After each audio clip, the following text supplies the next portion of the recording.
Emily Calhoun James, and I own Floriography and Florecita Flowers. We are a floral design company located in Albuquerque, New Mexico, but we travel all across the country, which is kind of a unique thing that not many floral designers do.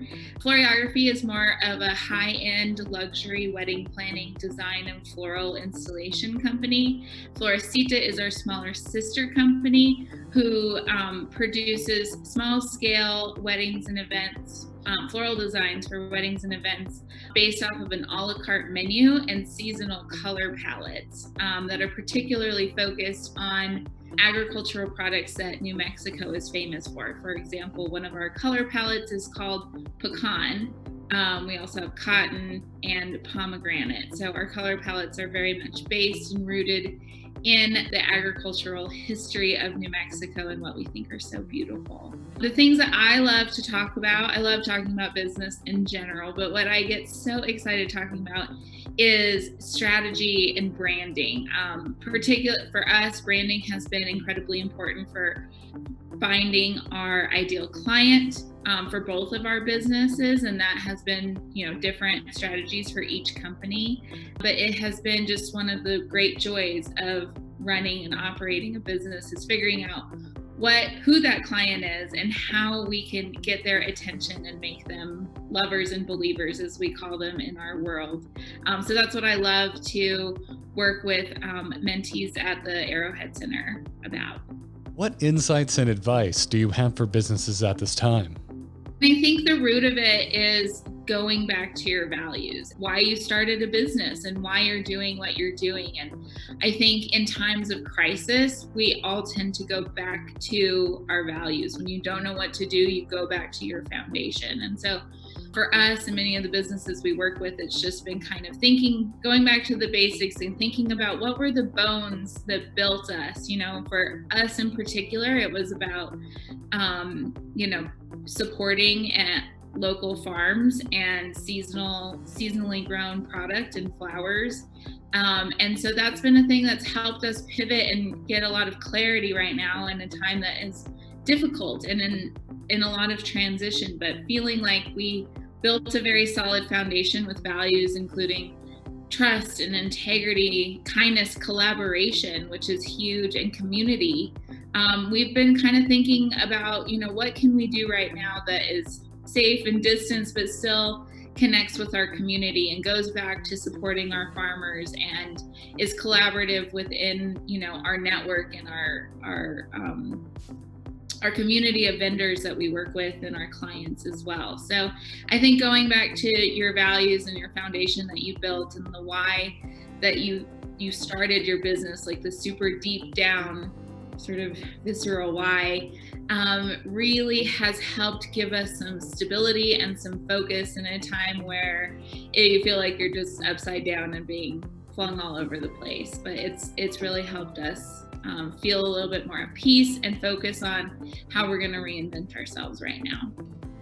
What tips or strategies are important for businesses to implement?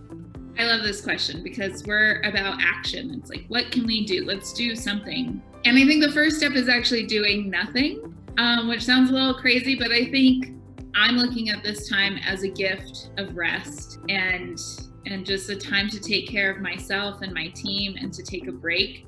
We work very seasonally and very intensely seasonally. So 60, 70 hours a week from April to November. I was telling a story in a speech not too long ago that last summer we were all so tired. I was so tired. I went to so many weddings in one day that I forgot to put my car in park and nearly ran myself over. That is a true sign of being exhausted and not thinking straight and putting yourself into danger. And I think that this has been a great time for me to just rest. And I know that is frustrating and hard, and it's particularly hard for entrepreneurs who feel like they have to go all the time. And if you're not moving, you're not making money. And if you're not making money, you're failing. And I think it's a good time to reflect and kind of change that perspective and balance self-care and grace for yourself so that then you can move forward in a much more balanced way. So I think the first step is rest and not doing anything.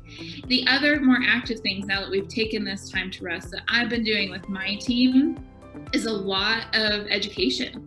Up until a week ago, we were not legally allowed to be active, or we were not deemed essential. And so we were watching all sorts of webinars and online educational videos and courses that I had purchased over the year that we just never had time to watch. And so we're trying to keep our minds sharp and discuss like new strategies and new design ideas and shoot for the moon. We love that phrase, wouldn't it be cool if, fill in the blank. So we're still really pushing ourselves so that when we come back into this thing, we're not starting up a completely cold machine. It's still been humming. It's still been like a little warm, and we've been exercising those things. We have weekly staff meetings, and it's not even about business. We're just connecting. We're staying with each other. We're learning about what we're doing. We're sharing recipes. And every once in a while we say, oh, I stumbled across this wild thing on Instagram. Do you think that that's something that we could do at some point? Or what is it that we can do for the healthcare workers right now from a distance? How can we connect flowers with them? Maybe it's not with us directly, but can we make introductions virtually? So even though we're not physically active making and producing the things that we would be this time any other year, the wheels are still turning. And I think education is a really big part of that. And I think the last, most sort of tangible action that we've been doing is last week, my homework assignment for my team was to come up with 15 new ideas on how to make some money, to bring in some revenue, or, and this is like the funny, crazy part, or give it away. Because like I talked about, our values are very much about collaboration and community and agriculture and farming. Philanthropy is very important to us. We're in fact looking at becoming a B Corp.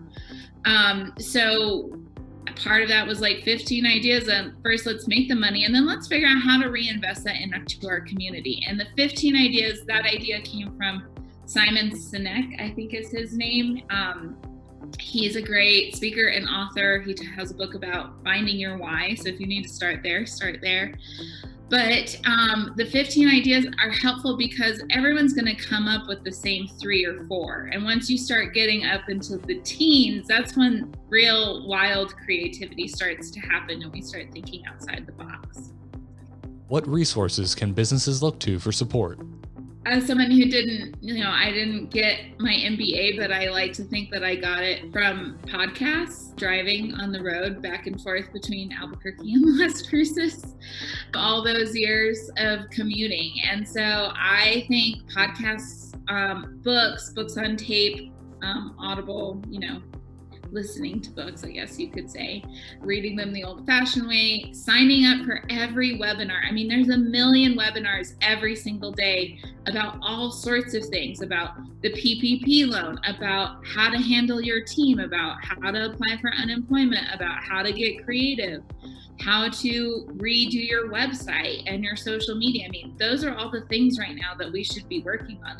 What are all the projects that when you're busy, you're like, well, if I only had time to fix my website, I could bring in so much more money. Well, here is your chance to fix your website. And if you don't know how, take a class. I mean, I feel like everything is so accessible right now, and you can do it in your pajamas, on your couch, in your living room, and learn as much as you possibly can. Soak it up. I mean, that's how I think I see this time as a gift, because there were so many things I wanted to experience and to learn and absorb and then implement that I just didn't feel like I had time for before. And now we do. And I think that those are some great resources that are going to help businesses come out on the other side of this. And I think the businesses that take advantage of these resources are the ones that are going to be stronger and standing, and the people who don't or are paralyzed by fear and making fear-based decisions are not going to fare so well when we come out of this.